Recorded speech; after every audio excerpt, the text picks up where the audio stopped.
Welcome to the channel. The human heart, जो कि एक डबल पंप के तौर पे काम करता है। तो इस डबल पंप वर्किंग सिस्टम को हम आज की इस वीडियो में डिटेल से समझेंगे, लेकिन उससे पहले आपको हार्ट के स्ट्रक्चर को कुछ ना कुछ समझना आना चाहिए। हार्ट का स्ट्रक्चर मेरी प्रीवियस वीडियो में मेरे चैनल की प्लेलिस्ट पे मौजूद है। अगर आप ह्यूमन हार्ट के स्ट्रक्चर को समझना चाहते हैं तो पहले आप उस वीडियो को देख लीजिए और उसकी वर्किंग को हम इस वीडियो में अभी समझ लेते हैं।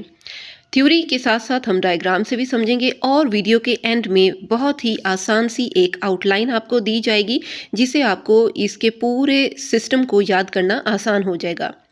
तो अब जो हार्ट है उसने ब्लड रिसीव भी करना है और ब्लड को भेजना भी है। अब जो डीऑक्सीजनेटेड ब्लड है, डीऑक्सीजनेटेड ब्लड कौन सा है? वो ब्लड जिसमें कि ऑक्सीजन थोड़ा सा कम अमाउंट में होता है। तो हार्ट का जो पोर्शन है राइट एट्रियम, इसमें डीऑक्सीजनेटेड ब्लड आता है दो बहुत ही इंपॉर्टेंट वेन्स में से, जो कि हैं सुपीरियर वेना कैवा और inferior vena cava. Superior vena cava आपकी बॉडी के ऊपर वाले सारे पार्ट्स में से ब्लड को इकट्ठा करता है, रिसीव करता है और फिर यहाँ हार्ट के इस राइट एट्रियम वाले पोर्शन में भेज देता है। जबकि इंफीरियर वेना कैवा नीचे वाले जितने भी बॉडी पार्ट्स हैं हार्ट से नीचे, उन सारे बॉडी पार्ट्स में से ब्लड को कलेक्ट करता है और फिर हार्ट के इस राइट एट्रियम तक भेज देता है। अब जब राइट एट्रियम में ये डीऑक्सीजनेटेड ब्लड आता है तो ये राइट एट्रियम कॉन्ट्रैक्ट करता है, यानी कि दब जाता है, और इसके पिचकने की वजह से या इसके दबने की वजह से, कॉन्ट्रैक्ट होने की वजह से राइट एट्रियम यानी ऊपर वाले पोर्शन में से नीचे वाले पोर्शन यानी कि राइट वेंट्रिकल में ब्लड को ट्रांसफ़र कर दिया जाता है।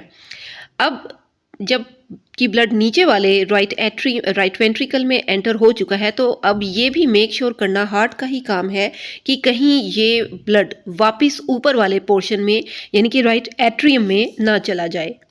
तो इस मकसद के लिए जो राइट एट्रियम और राइट वेंट्रिकल है, इसके बीच में एक छोटा सा वॉल्व या ये कह लें कि एक दरवाज़ा मौजूद होता है, जिसे कि ट्राइक्यूस्पिड वॉल्व कहा जाता है।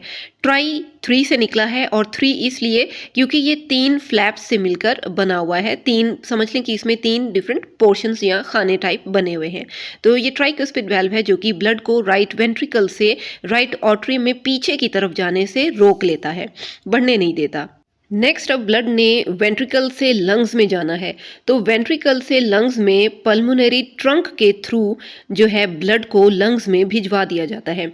ठीक है, यानी कि जो लेफ्ट वेंट्रिकल है उसमें अब खुलेगा एक पल्मोनरी ट्रंक की ओपनिंग और इस पल्मोनरी ट्रंक में से ब्लड को ले जाया जाएगा लंग्स के पास, और ये जो लंग्स हैं ये अब इस ब्लड को ऑक्सीजनेशन प्रोवाइड करेंगे, यानी कि ऑक्सीजन देंगे। अब जो पल्मोनरी ट्रंक है इसके भी बेस पर एक छोटा सा वॉल्व या ये कह लें कि छोटा सा एक दरवाज़ा मौजूद है, जिसने कि ब्लड को बचाना है दोबारा वेंट्रिकल में पीछे की तरफ जाने से। और ये जो स्पेशल वॉल्व पल्मोनरी ट्रंक के बेस पर मौजूद है इसे कहते हैं पल्मोनरी सेमिल्यूनर वॉल्व।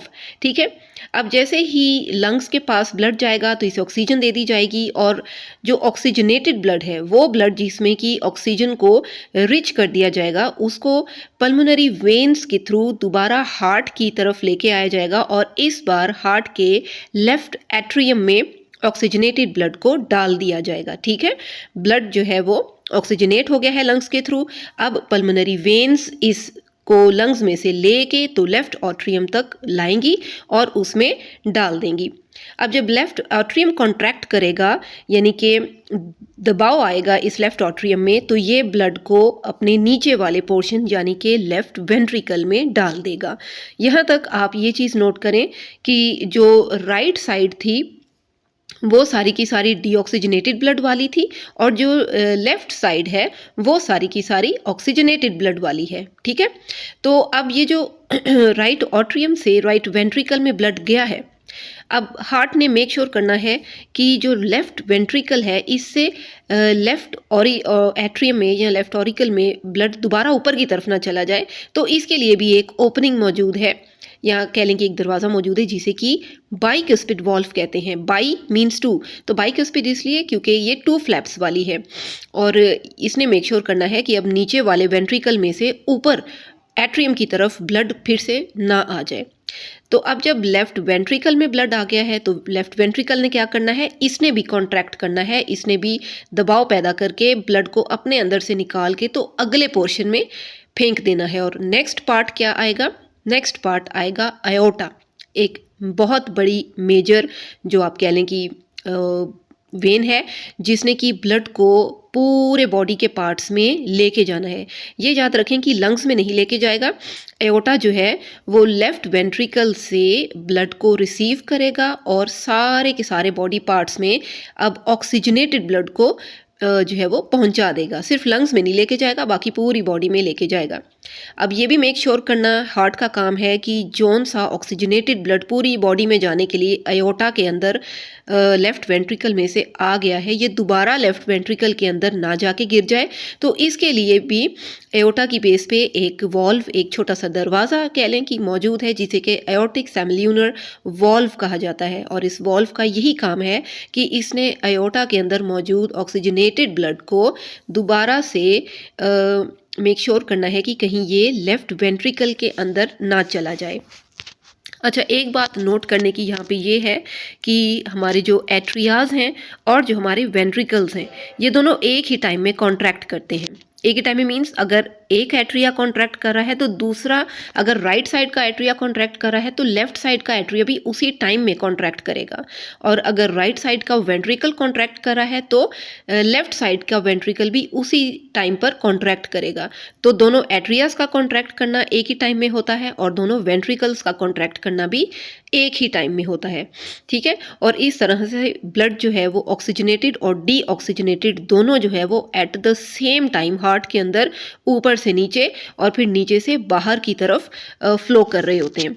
चलिए, जब एक आसान सा आपको इस पूरी वीडियो का आउटलाइन देते हैं ताकि आपको याद करने में आसानी हो सके। आप भी इसको इसी तरह से अपनी नोटबुक्स में या कहीं पे भी नोट पैड पे लिख के रख सकते हैं ताकि आप इसको ईजिली याद कर सकें। देखिए, पूरी बॉडी में से डीऑक्सीजनेटेड ब्लड जो है वो सुपीरियर और इंफीरियर वेना कैवा के थ्रू हार्ट के अंदर किस जगह पे आया, राइट एट्रियम में। राइट एट्रियम से जो ऊपर मौजूद था वो नीचे राइट वेंट्रिकल में गया। राइट वेंट्रिकल से ये पल्मोनरी ट्रंक के थ्रू लंग्स में गया। लंग्स में से ऑक्सीजनेट होके ये वापस पल्मोनरी वेन के थ्रू लेफ्ट एट्रियम में आया।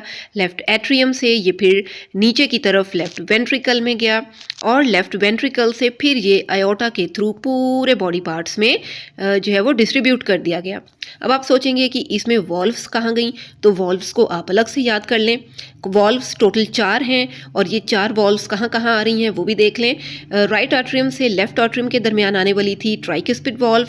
उसके बाद फिर राइट वेंट्रिकल से लंग्स तक लेके जाने वाली थी पल्मोनरी सेमिल्यूनर वॉल्व। उसके बाद फिर जो राइट एट्रियम से लेफ्ट एट्रियम से लेफ्ट वेंट्रिकल के दरमियान आने वाली थी बाइक्यूस्पिड वॉल्व। और फिर लास्ट वाली जो हमारे पास लेफ्ट वेंट्रिकल से एओर्टा के दरमियान थी वो थी सेमिल्यूनर वॉल्व। तो ये टोटल 4 वॉल्व्स हैं जो कि एज इट इज़ आप याद कर सकते हैं। सो ये एक छोटी सी आउटलाइन है, इजी सी है, इससे आप हार्ट की डबल वर्किंग को ईजिली याद कर सकते हैं। आई होप कि video was useful for you. If yes तो प्लीज़ वीडियो को लाइक ज़रूर कर दें, बहुत मेहनत से बनती हैं ये वीडियोज़। आप लाइक करेंगे तो मोटिवेशन मिलेगी और अच्छी वीडियोस बनाने के लिए। इसे अपने और फ्रेंड्स के साथ भी शेयर करें ताकि उनकी भी हेल्प हो सके और मज़ीद आने वाली वीडियोस के लिए चैनल को सब्सक्राइब कर लें। Thank you for watching.